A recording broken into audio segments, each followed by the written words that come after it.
시작과 끝을 갖다가 일직선으로 쭉 이렇게 그려봤습니다. 사람의 인생의 시작과 끝을 제가 하나의 선으로 걷고, 여러분 몇 번 보셨을 수 있는 그 타임라인이죠. 뭐 당연하게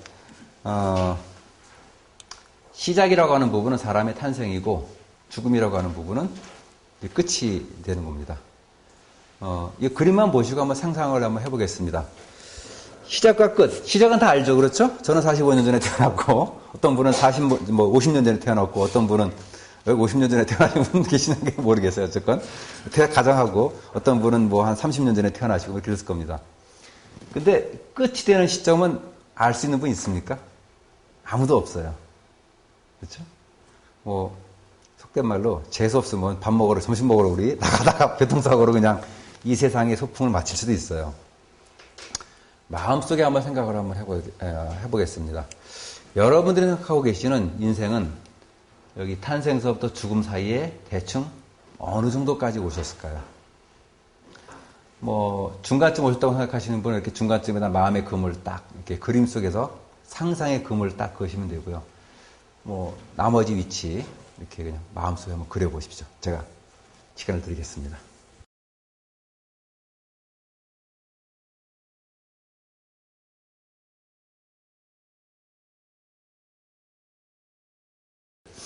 저는 여기다 봐요.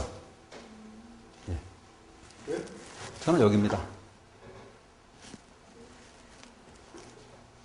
왜 물리적인 나이는 아무 의미가 없어요. 제가 말씀드렸듯이 5분 후에 죽을 수도 있고요. 제가 120살까지 살 수도 있습니다. 중요한 거는 저는 항상 시작이고 앞으로 내가 할 일이 많다라고 생각을 한다는 겁니다.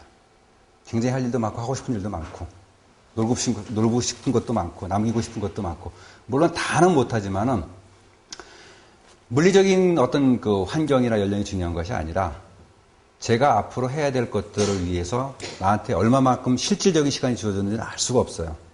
그러나 항상 저는 시작이다라고 생각하는 겁니다. 아까 잠깐 말씀드렸습니다만은 그 CDF 또는 CDF-I라는 이름 들어보신 분 계실 거예요. CDF-I 과정을 위해서 2년 동안 여러 곳에 트라이 해가지고 겨우 갔다 와서 이제 라이센스 갖고 왔는데 3년 이내에 제가 CDF 마스터가 될 겁니다. 마스터가 되면 떼돈 버느냐? 아무 상관이 없어요. 뭐 돈 벌 수도 있고 안 벌 수도 있고, 그 과정을 마치고 한국의 커리어 개발에 관련된 속된 말로 FM적인 것을 갖다가 도입을 해보고 보급을 해보고 많은 사람들한테 기여가 될 수 있고 도움이 될 수 있다 그러면 저는 행복합니다. 돈은 워크숍을 해서 돈을 벌든 컨설팅에서 돈을 벌든 속된 말로 투자를 해서 돈을 벌든 조금씩 버리기 시작하면 더 많은 게 들어온다는 게 요즘 제 생각입니다. 많은 걸 포기하니까 더 많은 게 들어오더라는 거죠. 물론 이런 제 가치관이 다른 분들하고 다 같을 수는 없어요. 다 다른 문제입니다. 그러나 제가 긋는 이유는 딱 한 가지예요. 앞으로 나는 얼마든지 발전할 수 있다라는 생각을 항상 그 믿음을 제 스스로에게 갖고 있기 때문입니다. 어느 순간인가 제가 요 시점에 글 수도 있겠죠. 저한테는 희망이 없잖아요. 아무 희망이 없지 않습니까?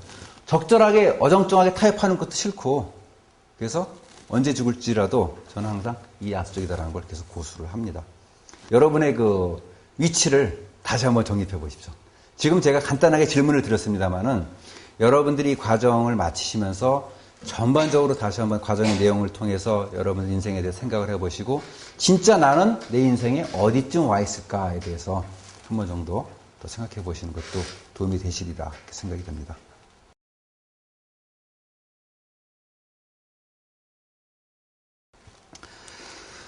자, 시간에 대한 문제를 조금 더 제가 정리를 하겠습니다. 시간에 대한 진리가 딱 두 가지가 있어요. 여기 제가 적었습니다만은 신이 모든 사람에게 공평하게 부여했다는 겁니다. 가난한 사람, 뭐 부자, 남자, 여자 이런 차별 대우를 한 적이 없다라는 거예요. 모든 사람에게 하루 24시간씩 일주 168시간씩 365일 쫙 그대로 이렇게 부여했다는 겁니다. 누구도 또 과거의 시간을 스톱, 리뷰 또는 리플레이 해가지고 되돌아갈 수 없다는 거예요. 같은 행위를 다시 한번 반복할 수 있겠지만은 환경은 벌써 변해버리는 겁니다. 즉 시간은 누구도 자기 마음대로 컨트롤할 수 없다라는 겁니다. 그러다 보니까 어떤 문제가 나오죠? 여러분들이 탄생하셔가지고 쭉 여기까지 살아오셨습니다. 요 과거에 있었던 일, 오늘 아침에 급하게 오신 분도 계실 거예요. 그렇죠? 오늘 아침에 일찍 오셔서 느긋하게 하신 분도 있고. 이거 다시 한번 재현하실 수 있습니까? 재현 못해요. 그렇죠? 1초 전의 일도 우리가 재현할 수가 없습니다. 마치 여러분 그 도로 포장하는 그 자동차 쭉 가면 이제 시멘트 포장 딱 하고 나서 멈춤 차 보셨죠? 그 뒤쪽 시멘트는 어떻습니까? 딱딱하게 굳어 있어요. 테니스 공을 탁 넣으면 어떻게 됩니까? 탕탕 튈 정도로 이미 굳어졌습니다. 내 마음대로 어떻게 할 수가 없어요. 그러나 앞으로 남아있는 구간들, 앞으로 남은 그 포장 구간은 내가 꽃장 갈 게 아니라 S자로 막 포장을 한 다음에 그 다음에 그 사이사이에 뭐 화초를 심겠고 나무나 꽃을 심겠다. 내 마음대로 해요. 내가 컨트롤할 수 있는 건 어디 있습니까? 과거에 있는 게 아니라 현재 이 순간하고 미래밖에 없다는 겁니다. 여러분들이 간혹 실수하시는 것, 라이프, 생애 이런 얘기 들어보면 나 태어나서부터 참 불운했어. 그때 참 이런 게 있어. 과거에 연연한다는 겁니다. 물론 과거가 오늘이나 미래에 영향을 미칠 수 있어요. 그러나 미치는 건 뭡니까? 욕망에 영향을 미치는 거지 현재 스테이터스에 영향을 미치는 건 아니다라는 겁니다. 어느 누구도 과거가 현재 상황에 영향을 미치는 건 아니라는 거예요. 내가 컨트롤할 수 있는 게 과거에 있느냐 미래에 있느냐에 대한 문제입니다. 커리어 플래닝 또는 라이프 플래닝 다 똑같은 얘기입니다. 그래서 플래닝이라는 개념은 현재로부터 미래 시점에 대한 얘기고 왜 현재부터 미래냐? 관리할 수 있는 부분이 오직 미래밖에 없다라는 겁니다. 그래서 비전이라고 얘기하는 겁니다. 몇 가지 삶에 대한 생각을 한번 정리를 해보겠습니다. 우리가 개인적인 삶의 목표를 이렇게 정립하기 위해서 이렇게 고려할 부분을 제가 정리를 했었는데요. 질문 자체가 좀 황당한 것들이 계속 나오는데 행복에 대한 생각은 다 다를 수가 있을 겁니다. 행복이란 도대체 뭘까요? 자기 스스로. 사실 행복에 대한 그 관점은 다 다를 수 있죠. 그렇죠? 그리고 또 훨씬 더 다양하게 느낄 수가 있고 각자마다 다 가지신 생각이 다를 거예요. 근데 반대로 그렇다면 여러분 생각하고 계신 행복에 대한 나름대로 어떤 생각을 가지고 있을 때 그러면 행복하게 살기 위한 활동들 반대로 어떻게 하면 행복하게 살 건가 이겁니다. 뭐 행복에 대한 생각이 다르듯이 행복하기 위한 활동도 다 다를 것이고요. 그렇다면은 행복하기 위한 활동을 구체적으로 한번 더 확인을 해보는 게 필요하지 않겠나 싶어요. 그래서 교재에 보시게 되면요. 행복하기 위한 활동이라는 이렇게 표가 나와 있죠. 그래서 여기 표를 쫙 보시는데 여기 혹시 목록 중에 빠진 게 있으면 12, 13, 14 모자라면 여기 빈 여백에다가 행복하기 위한 활동 내가 생각하는 그 활동을 적어주시면 좋겠습니다. 그리고 여기 그 평가를 하는데 스스로 생각했을 때 1, 2, 3, 4, 5 그래서 1번은 별로 중요하지 않고 5번은 매우 중요하고 뭐 이런 식으로 평가를 한번 쭉 해서 여러분들이 이렇게 체크를 쭉 한번 해보시면 좋겠습니다. 그래서 예를 들어서 뭐 이렇게 흩어져 있을 때 상관이 없는데 5번처럼 쫙 다 중요하게 나와 있다면 그 중에서도 더 중요한 건 뭘까? 그래서 비교를 하셔가지고요. 최소한 3개 이상 이렇게 한번 우선순위를 한번 정해 보십시오.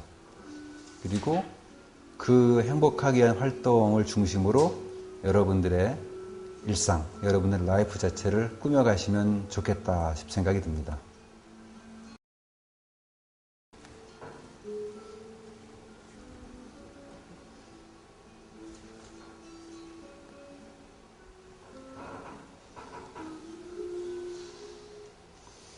자, 우리가 살아가면서 행복이란 그 개념하고 조금 더 비슷한 건데 내가 바라고 희망하는 것들도 있죠. 내가 가지고 있는 욕구. 우리가 뭐 마케팅 용어로 니즈다, 원츠다, 뭐 1차 욕구다, 2차 욕구다 이렇게 표현도 합니다만은 그걸 조금 이제 제가 세분해 봤어요. 그래서 개인적인 것, 그다음에 시간 활용에 대한 것, 그다음에 거주에 대한 문제들, 그리고 마지막으로 돈과 관련되어 있는 문제들, 이런 문제들에 대해서 내가 바라는 희망사항을 한번 쭉 정리를 했습니다. 그래서 4 영역으로 되어 있는데요. 4 영역 중에서 2가지씩만 체크를 한번 해보시죠. 없으면은 마찬가지로 여기 밑에 빈 여백에다가 개인적인 부분이든 아니면 다른 부분이 상관이 없습니다. 여러분이 생각하고 계시는 희망사항을 더 적어 넣으시고요. 적은 걸 포함해가지고 네 영역에서 2개씩만 이렇게 한번 골라보십시오. 그리고 우선순위를 다시 한번 매겨보세요.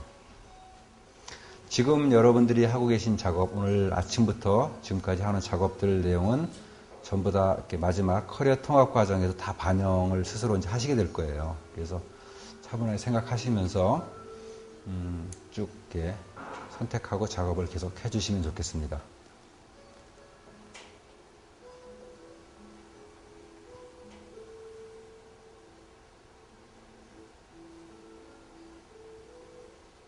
작성하고 계신 내용들은 아마 대부분 평상시 이렇게 생각하셨던 내용들이 그대로 반영이 되지 않았나 싶은 생각이 들고요. 혹시 평상시 생각하는 거하고 막상 이렇게 체크하고 확인해 보니까 조금 다르다라고 느끼셨던 경우나 아니면은 평상시하고 조금 다르게 이렇게 정리가 됐다라고 하시는 그런 경우가 있다 하더라도 이 과정 전체를 통해서 계속해서 리뷰 이렇게 다시 반복해서 살펴보실 거니까 일단 정리를 계속 해 두시는 게 굉장히 도움이 많이 됩니다. 예, 커리어 피트니스 과정 전체를 통해서는 이런 연습이 한 24개, 영역으로 24개 영역인데요. 연습 장으로 치면 30장 내지 한 30장 정도가 아마 수요가 될 거예요. 그래서 어떻게 보면은 이렇게 그냥 쉽게 답하기는 용이하지 않은 그런 이제 주제들이긴 하지만은 여러분들이 커리어 개발에 필요한 중요한 사항들이 많이 들어가 있습니다. 그래서 나를 이해하는 것에서부터 출발하다 보니까 이런 그 개념들을 많이 다루게 되는데 이 과정들을 쭉 마치면서 여러분 삶 전체와 또 더불어서 아우러지는 커리어에 대한 생각을 정리하고 그걸 바탕으로 계획을 수립하시고 실천하는 데 도움이 되셨으면 좋겠습니다.